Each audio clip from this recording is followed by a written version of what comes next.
გამარჯობა, მეგობრებო და გიბრუნდებით ცხელის სიახლეებით. კვარაცხელიას ერთით ნაკლები კონკურენტი პარიზულ კლუბში. ლუის ენრიკეს განცხადება და ინფორმაცია გასახდელიდან. ახალი კლუბი ჩაკვეტაძის რადარზე. გადავა თუ არა ქოჩოლაშვილის სპორტინგში. ამასთან ერთად მე თქვენთვის სხვა მრავალი საინტერესო ინფორმაცია მოვიძიე. ამიტომ თხოვნა დამიფასოთ შრომა და ავიდეთ ტრადიციულ 2000 მოწონებაზე. ასევე არ დაიზარო არხის გამოწერა და ერთად განვავითაროთ ქართულ YouTube-ში სპორტული მიმდინარეობა. მადლობა მეგობარო, თუ ეხლა ეს ჩემი ორი პატარა თხოვნა გაითვალისწინე და მოდი დავიწყოთ. გიორგი ქოჩოლაშვილის ტრანსფერი სპორტინგში. რა ხდება რეალურად? ლევანტეს სპორტულმა დირექტორმა ფელიპე მინიამბრესმა სერ დეპორტივოს ვალენსიასთან ინტერვიუში ისაუბრა პორტუგალიურ მედიაში გავრცელებულ ინფორმაციაზე, რის მიხედვითაც თითქოს გიორგი ქოჩოლაშვილი ზაფხულიდან ლისაბონის სპორტინგის ღირსებას დაისავს. მისი კომენტარი კი ამ ტრანსფერთან დაკავშირებით შემდეგია. ქოჩოლაშვილის 5.5 მილიონ ევროთ გაყიდვა იმ პარამეტრების შესაბამისია, რასაც ლევანტე ითხოვს, მაგრამ სპორტინგთან ჯერჯერობით არაფერია შეთანხმებული,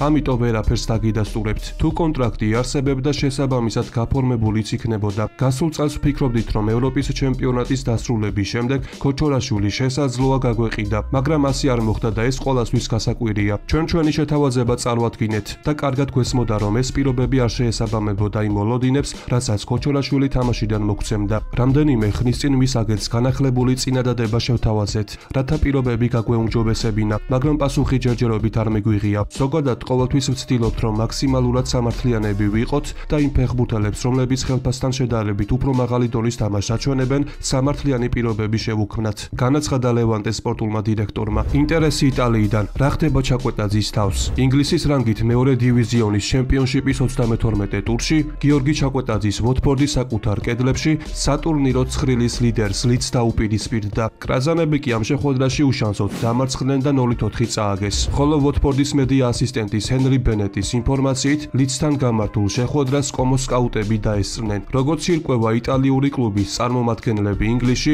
ჩაკვეს თამაშზე დასაკვირვებლად იყვნენ ჩასული. აღსანიშნავია, რომ ეს გუნდი იტალიაში ერთ-ერთ ყველაზე მდიდარ კლუბად ითვლება. მისი მწვრთნელი კი სესკ ფაბრეგასია. ამიტომ ამ გუნდს ჩაკვეტაძის შეძენა არ გაუჭირდება. თუმცა მეორეს მხრივ ნაკლები შანსია იმისა, რომ გიორგის ამ კლუბში გადასვლა სურდეს, რადგან ეს იტალიური კლუბი სერიაში არც თუ ისე წარმატებულად ასპარეზობს. მწვრთნელის და თანაგუნდელების პოზიტიური შეფასება. მიქაუტაძე ლიონში ფეხს იკიდებს. მონპელიესთან შეხვედრის წინ ლიონის თავკაცმა პაულო ფონსეკამ პრესკონფერენცია გამართა და სხვადასხვა საკითხზე, მათ შორის ლიონის ქართველ ფორვარდზე გიორგი მიქაუტაძეზე ისაუბრა. ვიცით, რომ რთული მატჩი გველის. ნახეთ პირველი წრის შეხვედრა, სადაც ცოტათი გაგვიმართლა, იმიტომ რომ მონპელიეს ბევრი საგოლე მომენტი ჰქონდა. ჩვენ კი ბოლო წუთზე ავტოგოლით მოვიგეთ. ამიტომ სიფრთხილე გვმართებს და შეხვედრა სრული სერიოზულობით უნდა მოვეკიდოთ. მიქაუტაძემ თავისი ძალისხმევა სწორად უნდა გადაანაწილოს. ის გუნდისთვის ძალიან დიდ სამუშაოს ასრულებს. მას ბურთთან უფრო ხშირი კონტაქტი სურს, მაგრამ გვინდა განვუმარტოთ, რომ ძალები სწორად უნდა დახარჯოს,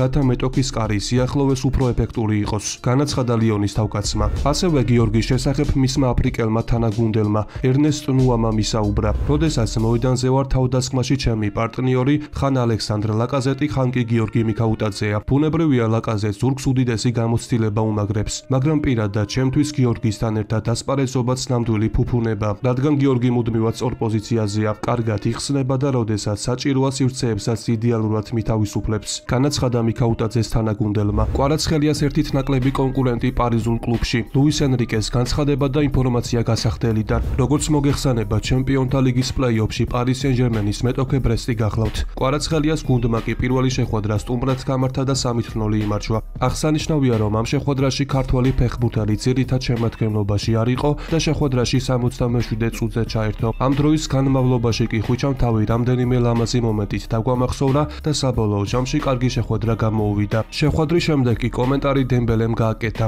რომელიც ამასთან ერთად კვარაცხელიასაც შეეხო. პარი სენ-ჟერმენის ყველა ფეხბურთელი კარგად თამაშობს. გოლების გატანაში ძალიან მეხმარება ის ფაქტი, რომ შეტევების დასაგვირგვინებლად ორ პოზიციაში ვიმყოფები ხოლმე. ჩემი თანაგუნდელები ბრედლი ბარკოლა, დეზირე დუე და ხვიჩა კვარაცხელია შესანიშნავ გადაცემებს მიკეთებენ და მხოლოდ ის ხა დამჩენია, რომ ბურთი კარის ბადეში გადავგზავნო. განაცხადა დემბელე. აღსანიშნავია, რომ კვარაცხელიას შესახებ ამბები გასახდელიდანაც გამოვიდა. ერთი თვე გავიდა მას შემდეგ, რაც ხვიჩა კვარაცხელია PSG-ს ფეხბურთელი ოფიციალურად გახდა. პარიზელებმა კი მის სანაცვლოდ ქართული ფეხბურთის ისტორიაში რეკორდული 70 მილიონი ევრო გადაიხადეს. ხოლო გავლენიანი ფრანგული გამოცემა ეკიპი კვარაცხელიას განვლილ ერთ თვეს აჯამებს და რამდენიმე საინტერესო ფაქტს აღნიშნავს. გონიერი, მაგრამ ამბიციური ადამიანი. კვარაცხელია კვარაცხელია თავის თავზე მუშაობით და ბევრი შრომით ნელ-ნელა გასახდელში გახდება გუნდის ცენტრალური ფიგურა. ის გასახდელში თავის თანაგუნდელებთან საკმაოდ თავმდაბალია და კლუბის პერსონალთან თავაზიანი. მიუხედავად სერიაში მიღწეული წარმატებისა, ხვიჩამ თავადაც იცის, რომ პარიზში ყველაფერი თავიდან იწყება და თავისი შრომის მოყვარეობით ახალი ისტორია უნდა დაწეროს. ხოლო ის, რომ ხვიჩა პარიზულ კლუბში მალევე შეიყვარეს, ამაზე PSG-ს ფეხბურთელის ნუნუ მენდეშის კომენტარიც მეტყველებს. ხვიჩა კარგი ფეხბურთელია, ვცდილობ ყველაფერი გავაკეთე, რომ მაქსიმალური კომფორტი შეუქმნა. ვიცი, რომ ეტოკესთან პირისპირ თამაშის დრო ძლიერია და მეც უბრალოდ ვცდილობ, რომ ბურთი ხელსაყრელ მომენტში მივცე. მას შეუძლია, რომ გუნდისთვის საუკეთესო გააკეთოს. მსგავსი სიტუაცია ბრედლი ბარკოლასთანაც. როგორც მას, ისე ხვიჩას უბრალოდ ბურთი უნდა მისცე და ისინი გასაკეთებელს აუცილებლად გააკეთებენ, განაცხადა ნუნუ მენდეშმა. პარიზულ კლუბში რომ დიდი კონკურენცია ესალსახა. ეს კონკურენცია კიდევ უფრო გაიზრდება იმ შემთხვევაში, თუ კლუბში ოსიმენი მოვა. ამ შემთხვევაში კვარას, დემბელეს და ბარკოლას ერთად თამაში აღარ შეეძლებათ და რომელიმე მათგან სკამიდან თამაში მოუწევს. ეს სიტუაცია კი ფრანგ ფეხბურთელს ბარკოლას ძალიან არ მოსწონს, რის გამოც შესაძლოა, რომ მან თავისი კარიერა ბარსელონაში გააგრძელოს. El Nacionalis ინფორმაციით ესპანელები ზაფხულში 22 წლის შემტევის დამატება შეეცდებიან. ბოლო ცნობებით მას შემდეგ, რაც კვარაცხელია PSG-ში მივიდა, ფრანგი შემტევი თვლის, რომ მისი სათამაშო დრო მოიკლებს და ამიტომ წასვლას არ გამორიცხავს. ეს ყველაფერი კი ლოგიკისგან შორს ნამდვილად არ არის, რადგან კვარაცხელიამ PSG-ში 5 მატჩი ჩაატარა, სადაც ძირითადში 4ჯერ იყო. ამ 4-ვე შეხვედრაში კი ითამაშა ბარკოლამ, სადაც ძირითადში მხოლოდ 2ჯერ დაიწყო. პარიზულ კლუბს კი ამ ფეხბურთელის დაკარგვა არ სურს და სწორედ ეს იყო ერთ-ერთი მთავარი მიზეზი იმისა, რომ ამჯერად ხვიჩა აღმოჩნდა ჩემპიონთა ლიგის შეხვედრაში სათადარიგოთა სკამზე. დღეს კი კვარაცხელიას გუნდი საფრანგეთის ლიგა 1-ის 22 ტურში ტულუზას ესტუმრება. შეხვედრის წინ კი ლუის ენრიკემ კომენტარი გუნდში არსებულ კონკურენციაზე გააკეთა. როცა ხედავ ისეთი პროფილის ფეხბურთელებს, როგორიც PSG-ში არიან, მათი შესაძლებლობების გათვალისწინებით სხვადასხვა ტურნირებზე წარმატებით თამაში შეგვიძლია. ძალიან განსაკუთრებულ მომენტში ვართ. მთელი გუნდი პროდუქტიულია, რაც ძალიან მახარებს. ეს გვაძლევს ენერგიას, რომ ყველა ტურნირზე წარმატებით ვითამაშოთ. ფეხბურთელები უნდა გრძნობდნენ, რომ ჩვენ მათ ვენდობით. სწორედ ამიტომ შევცვალე სასტარტო შემადგენლობა. იგულისხმება ჩემპიონთა ლიგაზე ბრესტთან მატჩი, როცა კვარაცხელია სკამზე იყო. ჩვენი მთავარი იდეა იმაში მდგომარეობს, რომ მეტოქისთვის არაპროგნოზირებადი უნდა ვიყოთ. მე მომწონს როგორც ვთამაშობთ. ბრედლი ბარკოლას რამდენიმე პოზიციაზე შეუძლია თამაში, დემბელეს ორივე ფლანგზე, ხოლო კვარაცხელია შეუძლია ცენტრში ან ფლანგებზე ითამაშოს. ამიტომ ჩვენ ბევრი ვარიანტი გვაქვს, განაცხადა ენრიკე. წინ კი მორიგი საინტერესო თამაში გველის. ამიტომ ტრადიციულად დააფიქსირეთ თქვენი აზრი თუ რანგარიშით მორჩება ეს შეხვედრა, ხოლო ვინც წარმოცემულობას გამოიცნობს, ის შემდეგ ვიდეოში მოხდება. ბოლოსკენ კი მინდა შევბეხო ერთ საინტერესო ფაქტს, რის გამოც პარიზული კლუბი სკანდალში გაეხვა. ის რომ ნაპოლიში ხვიჩას დე ლაურენტისის სახით საკმაოდ სკანდალური პრეზიდენტი ყავდა, შეიძლება ითქვას, რომ ეს ტრადიცია გრძელდება, რადგან მსგავსი კალიბრის პრეზიდენტი გახლავთ ნასერ ელ-ხელაიფიც, ოღონდ ამას ფული არ ენანება. გამოცემა RMC სპორტმა პარი სენ-ჟერმენთან დაკავშირებით ახალი ინფორმაცია გავრცელა. წყაროსნობით 5 თებერვალს PSG-ს პრეზიდენტს ნასერ ელ-ხელაიფის ბრალი წაუყენეს ხმის მოსყიდვის თანამონაწილეობაში. ეს მოიაზრებს ხმის მიცემის თავისუფლების ხელყოფაში და კომპანია ლეგარდერეს საზიანოთ ძალაუფლების ბოროტად გამოყენებაში. ამის გამო კი Qatar Investment Authority დაზიანდა. შესაბამისად, ბუნებრივია, რომ ამ ყოველივემ კატარში აღშფოთება გამოიწვია და არის შანსი, რომ საფრანგეთში პარიზულ კლუბსა და beIN Sports დაფინანსება შეუწყვიტონ, რაც პარიზელებს დიდი ფინანსური პრობლემების წინაშე დააყენებს. შეთანხმება ვერ ხერხდება, ვინისიუსის წასვლა სულ უფრო რეალური ხდება. ბარსა სატრანსფერო გეგმა ცნობილია. ვიდეოს საინტერესო ინფორმაციებით ვაგრძელებთ, ამიტომ არ დაიზარო ვიდეოს მოწონება. მე კი შემდეგ ვიდეოზე მუშაობას ძალიან მალე დავიწყებ.